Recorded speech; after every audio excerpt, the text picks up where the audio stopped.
Hello and welcome to Scripture Union's list of 100 essential Bible passages.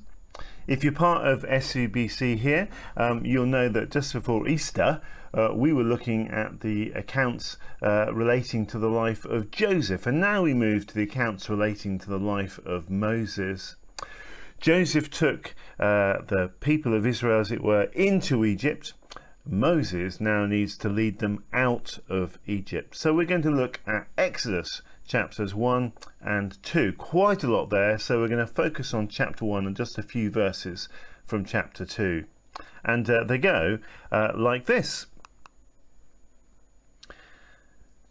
These are the names of the sons of Israel who went to Egypt with Jacob, each with his family: Reuben, Simeon, Levi, and Judah, Issachar, Zebulun and Benjamin, Dan and Naphtali, Gad and Asher. The descendants of Jacob numbered 70 in all. Joseph was already in Egypt. Now Joseph and all his brothers and all that generation died, but the Israelites were exceedingly fruitful. They multiplied greatly, increased in numbers, and became so numerous that the land was filled with them. Then a new king, to whom Joseph meant nothing, came to power in Egypt. "Look," he said to his people, "the Israelites have become far too numerous for us. Come, we must deal shrewdly with them, or they will become even more numerous, and if war breaks out, we'll join our enemies and fight against us and leave the country." So they put slave masters over them to oppress them with forced labour. And they built Pithom and Ramses as store cities for Pharaoh. But the more they were oppressed, the more they multiplied and spread. So the Egyptians came to dread the Israelites and worked them ruthlessly. They made their lives bitter with harsh labour in brick and mortar and with all kinds of work in the fields. In all their harsh labour, the Egyptians worked them ruthlessly.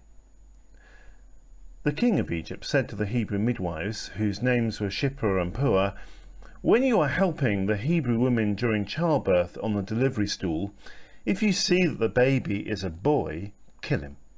But if it's a girl, let her live." The midwives, however, feared God and did not do what the king of Egypt had told them to do. They let the boys live. Then the king of Egypt summoned the midwives and asked them, "Why have you done this? Why have you let the boys live?" The midwives answered Pharaoh, "Hebrew women, they're not like Egyptian women. They're vigorous and give birth even before the midwives arrive." So God was kind to the midwives, and the people increased and became even more numerous. And because the midwives feared God, he gave them families of their own. Then Pharaoh gave this order to all his people: "Every Hebrew boy that is born you must throw into the Nile, but let every girl live." We move into Exodus chapter 2.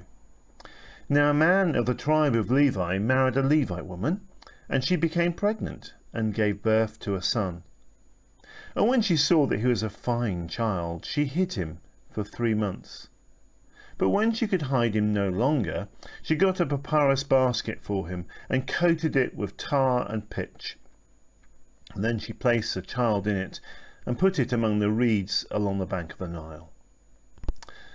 Now we're going to shorten it by skipping a few verses which basically cover the fact that Pharaoh's daughter rescues Moses, arranges for Moses' mother to look after him, and then adopts him as her own in the royal court. Moses grows up as a royal prince, but then one day he sees an Egyptian beating a Hebrew slave, and he kills the Egyptian. Because of that, he flees to Midian, where he marries and starts a family. And at the end of chapter 2 it says this: "During that long period, the king of Egypt died. The Israelites groaned in their slavery and cried out, and their cry for help because of their slavery went up to God. God heard their groaning, and he remembered his covenant with Abraham, with Isaac, and with Jacob. So God looked on the Israelites and was concerned about them." Well, it's one of the great epic accounts in the whole Bible, and I want to look at it under four headings that are kind of linked, and you'll see the link. Firstly, we need to remember. Secondly, Pharaoh forgot. Thirdly, Pharaoh's daughter remembered, and then fourthly, God remembered. And let's start with us. Actually, we need to remember. And despite what the NIV translation says, the first word of the book of Exodus is "and." I remember when I was studying theology, I used to get real grief, particularly from my Old Testament professor, for starting sentences with "and." He used to, put red lines for it to say, "This is not a sermon, this is an essay," blah, blah, blah. Anyway, I wish then I actually knew that the book of Exodus began with the word "and," because I think I could have scored a point. But unless we haven't actually got the point of why Exodus actually starts with the word "and," verse 1 is practically a copy and paste job from Genesis 46 verse 8. The point we need to remember, the point that the writer is trying to make, is that Exodus is not simply another book, another story, and now for something completely different. It's the same story, the same account. The writer is encouraging us to read what follows with what was in Genesis in our minds. Some of us kind of like to compartmentalize our lives. That was then, this is now, tomorrow's a whole new day. And I don't think that's how God sees it. He sees life as a whole, and it's all connected, and he encourages us to do so too, certainly as we transition from Genesis into Exodus. If you look at verse 2, which speaks of how fruitful the Israelites were and how they multiplied greatly and became exceedingly numerous, so that the land was filled with them, literally swarmed with them like locusts. As a standalone bit of information, that's quite interesting. But we're not being asked to read it as a standalone bit of quite interesting information. We are being reminded to read it in the unfolding fulfillment of what God said way back in Genesis chapter 1, when God commanded mankind to be fruitful and increase and fill the earth. The language is deliberately the same because it is part and parcel of the same story, the same account. The last time we were in Genesis, we were reflecting on how God works in everything for our good. Joseph's traumatic life culminated in being reunited with his family and with them being spared from a global fatal famine. But 4 centuries later, the family has grown, and they are now a recognizable people group. But their circumstances have changed, and are about to change for the worse. God isn't even mentioned until verse 17, and there's been no new Joseph, there's been no new leader for centuries. And back then you might have been tempted just to think that you'd been completely forgotten about God. But the text is making clear here that God has quietly been fulfilling his promises. The people have grown almost without noticing. The family is now so large, it's feared by Pharaoh. Now, how does that connect with us? Now, you see, you may be able to look back on your life and you may be able to talk about a time when your walk with Jesus and your faith was really just about one mountaintop after another, loads and loads of highs and big moments. But it's maybe been years since anything like that happened. And maybe something in you feels that, well, that was all in the past. That was a different season completely. never to happen again, never to be repeated. Well, friends, unbeknown to the Israelites in chapter 1 of Exodus, 13 chapters later, they will be walking through the Red Sea on dry land, and behind them, Pharaoh's army and Pharaoh himself will be drowned. Interesting, isn't it? When Jesus said that his Father is always at his work, we need to pay attention. It means he is always at his work. Sometimes we may not even be aware of it, but at any moment we may have a chapter 13 moment too, and be blown away by the power and the glory and the grace of God all over again. He can still do immeasurably more than we could ever ask or imagine. So there's a lot there for us to remember and not to forget. But Pharaoh forgot. And it strikes me, he's not even given a name here. And that might make some of us a little bit jittery. But you see, it doesn't make Exodus historically untrustworthy, the fact that it doesn't name the Pharaoh. By the time that this was actually written, these accounts would have been told and recounted again and again as oral history. And the people would know exactly who Pharaoh had been. It wasn't necessary for his name to have been written down. The fact that we don't know who the Pharaoh was is kind of beside the point. And besides, the fact that he isn't given a name is deliberately making a point. Pharaohs like to think their names and the glory of their reign would live forever. And to a certain extent, of course, their fabulous tombs in the Valley of the Kings has kind of made that a bit of a reality. But Exodus was never meant to be about the glories of the pharaohs. Exodus is the story of God's deliverance of his people. And who is or who isn't Pharaoh is neither here nor there.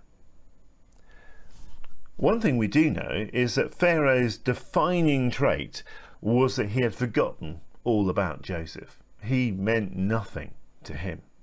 He'd not bothered to read his history. He must have arrogantly assumed that his reign was all that mattered. The fact that there would be no Egypt, certainly nothing like it was, if Joseph had not practically single-handedly organised its survival from a 7-year famine, all of that history was lost in the sands of time.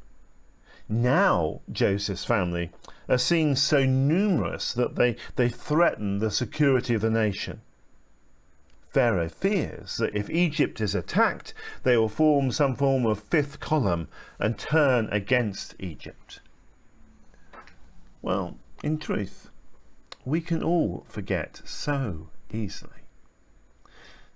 No wonder Jesus gave us a meal to remember him by, with the words, "Do this in remembrance of me."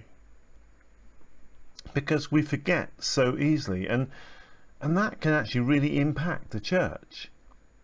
I remember years back, a young family who'd begun attending SUBC, they'd been deeply upset by something that someone said, and they left the church.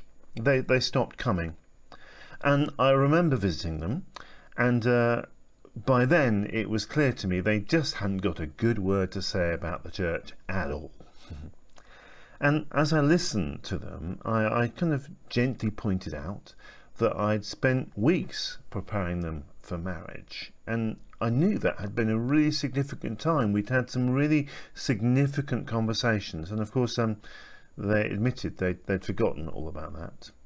And I pointed out that actually quite a few people in the church had helped them to have their marriage. They'd really helped out on the day and made it what they wanted it to be. And of course, they admitted that they'd forgotten all about that. And then I gently pointed out that actually when they'd been bereaved, the church, night after night, when they were in that stage of bereavement and the funeral was happening, the church, night after night, had provided a cooked meal for them and dropped it off to them, night after night. They'd been inundated by gifts of food. And again, they had forgotten all about that. It was as if none of that had ever happened. They still left, sadly, but I was struck by how easily we can all just forget. Whether it's about church or in our friendships, we can sometimes just let one thing effectively erase, wipe so much good. Suddenly years can count for nothing. Pharaoh forgot. And he proceeds to prove himself to be totally impotent. I mean, what an idiot. He has 3 goes at halting the growth of the Israelite people. Firstly, he enslaves them and works them ruthlessly, and that's probably the most logical thing he does. But actually, it backfires. It doesn't reduce their numbers at all. Then he has this mad idea of talking to 2 key midwives, Shipra and Puah, and he tells them, and presumably through them all the other midwives in Egypt who delivered Israelite babies, to kill any who were boys at birth. Now, very often the day belongs to women. Well, at Easter I was preaching about the resurrection and saying that it really belonged to the women who were the first to arrive there at the empty tomb. And frankly, Exodus chapter 1 belongs to women too. Pharaoh is outwitted by 5 women. I mean, where are the men in this story? Well, they're not manning up at all. The only one to do anything, really, is Pharaoh, and he's a genocidal xenophobe. Not exactly the best advert for the male sex. First up are these 2 very brave midwives. They courageously refuse to kill babies, and they fob Pharaoh off with a tale about Hebrew women being incredibly healthy and giving birth successfully before the midwives even arrived. I suspect at that point Pharaoh didn't really want to go into gynecological details. But they outmaneuver him, and their names are remembered and listed in the Bible, and Pharaoh's is not. See, Pharaoh was in the business of killing, and it just beggars belief that he expected midwives to effectively cull baby boys. On what level? You know, did you wake up in the morning and think that would be a workable, good idea? The midwives were in the business of life, and so is God. In John 10, Jesus says that the thief and that the devil comes only to steal and kill and to destroy. And Jesus says, I have come that they may have life and have it to the full. Yeah. Our God, our Jesus, is in the business of life, of giving us life. And these chapters of Genesis tell us that nothing can stop him doing it. Across history, you know, Pharaoh isn't alone. Across history, the communist tyrants who tried to ban and suppress Christianity across what was then the Soviet bloc, it failed. Instead, the church grew. And today, you know, fast forward to today, in places like Iran, the church is being suppressed, and China is horrifically trying to control the church. Regime after regime is trying to do it, but it can't. The church continues to grow. It's growing exponentially in China. Even in Iran, it's growing at an incredibly fast rate. Because these regimes, they are up against the sovereign God. Jesus and his church are, in the words of Owen McManus, an unstoppable force. Jesus said, I will build my church and the gates of hell will not prevail. He wasn't joking. It wasn't just a flippant remark. He will build his church. His church will triumph. The gospel will prevail. It doesn't mean that tyrants won't do their worst. And Pharaoh was cruel, and he goes completely genocidal and demands that all Hebrew boys are thrown into the Nile. The irony of these decisions, of course, killing all the boys actually will deny him slaves, so he's shooting himself in his own foot, really. But of course, in the fullness of time, these decisions that he thinks are so, shrewd, will directly lead to the death of all Egyptian firstborn and a future Pharaoh drowning with his army. But in the meantime, it's the women who defeat him. Up next is Moses' unnamed mother, who defeats Pharaoh by hiding her baby boy in the bulrushes, and she puts him on a basket on the Nile. And then next up is the daughter of the same Pharaoh, who acts with incredibly courageous compassion and saves him. Any one of her servant girls could have spread the word that their mistress had defied her father and saved a Hebrew boy. Yet she does a very brave thing. In the words of Rabbi Jonathan Sacks, she doesn't flinch. And I read these verses, and it makes me feel uneasy being a man, actually. Because the truth is that it is still a man's world, and women, be they underpaid for doing the same job as a man in the UK, or denied the even basic human rights in Afghanistan, women are still having to fight to be heard. And I don't pretend to know or understand what you may feel that you're up against as a woman right now. But Exodus chapter 1 speaks of a God who gives women courage and gives them strength. He honours their courage. Midwives back then were often women who couldn't have families of their own. And here God rewards their courage with families of their own. In Exodus chapter 1, he is a God who uses women, who makes sure their names are remembered and Pharaoh's isn't mentioned. And whatever gender we are or we aren't, we should be challenged by these women. The reason for their disobedience in verse 17 is that they feared God. Pharaoh may have forgotten, but clearly these women remembered something of Joseph and the promise that God made to their family to make them a great nation, a blessing to all nations. And these women trust that promise more than they fear what Pharaoh may or may not do to them. It makes their actions easy. It makes their defiance a no-brainer. The challenge, of course, is who or what do we find it easy to live in greater awe of than God? Who or what do we find it easy to live in greater awe of than God? It's a key question because the answer will determine which way we jump when challenges arise. Will going God's way be a no-brainer for us? Or will we feel at best conflicted, or at worst choose compromise?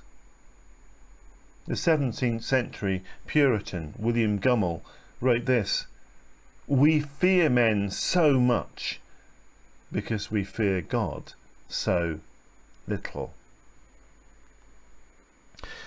Well, thirdly, we need to remember Pharaoh forgot. Thirdly, Pharaoh's daughter remembered.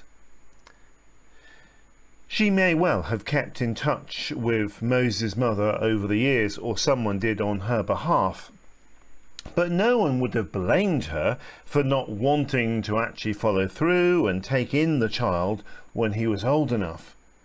The sight of the pitiful sight of the baby in peril on the Nile, helplessly crying, well, who wouldn't be moved? That would excuse her rash decision to help him.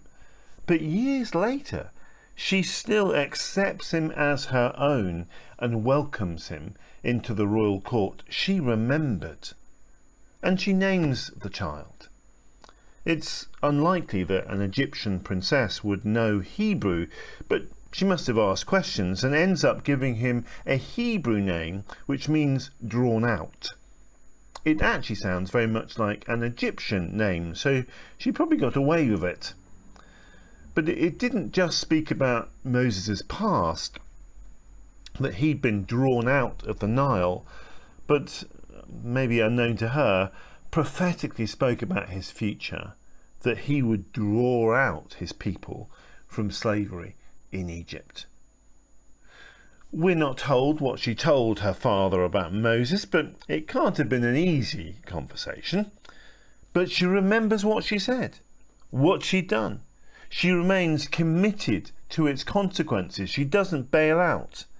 And there's a reminder there for us too, to be people of our word, to not let time diminish our commitment or forget what and to whom we have covenanted, what we have promised, to see through, even when it will be easier and convenient not to. What have you said to God over the years? What have you promised? What have you committed to? Have you honoured that? Have you persevered with that? As Hebrews chapter 12 puts it and encourages us, let us run with perseverance the race marked out for us. And lastly, God remembered. Chapter 2, verse 24 says that God heard their groaning and he remembered. Let's see if I can get that on your screen for you. There we go. God remembered his covenant with Abraham, with Isaac and with Jacob. But the Hebrew word here is not suggesting, it's not the language of God forgetting, like we forget. Oh, I meant to do that and I forgot. What he heard and what he saw was not new news, nor did he choose to suddenly do something that he'd not been doing. This is actually the language of covenant, of promise. God does not so much remember as simply chooses to act to fulfill a covenant he has remained committed to. In Genesis 17, God had promised a land, but he'd also promised that he would be their God. And now he's about to prove that he is more than a match for any golden statue in an Egyptian temple. He is the living God. And the Egyptians are about to find out precisely what it means. And the Hebrew slaves are about to find out what it means to have the living God as their God. And the living God is our God too. He sees my life, he sees your life, and he knows our lives, and he hears our cries and our prayers. He never forgets us. He does not need reminding of his commitment to us. He is our God. He is committed to being our God, to be with us, to be helping us to be and to become the best versions of ourselves with Jesus at the centre, the most fulfilled, the wisest, the most joyful versions of ourselves. He remains committed to your best, to my best. He remains passionate for you. He gave his son for you. He's not likely to bail and to lose interest or have second thoughts. Your God is for you, my friends, is rooting for you, is loving you, is singing blessings over you. He is your God when you're on your own, when you laugh, when you cry. He is your God when you're with friends and with family. He's your God when you're at work, or when you're in the pub, or when you're in the supermarket. He remains committed to releasing people from any and every form of slavery. And when the Son sets you free, well, you will be free indeed. Exodus is not about a God in history. It's about the God of history, who remains no less committed to his promises to me and to you as he was committed to his promises to his people back then. As Hebrews chapter 13 tells us, Jesus Christ is the same yesterday, today, and forever. Amen.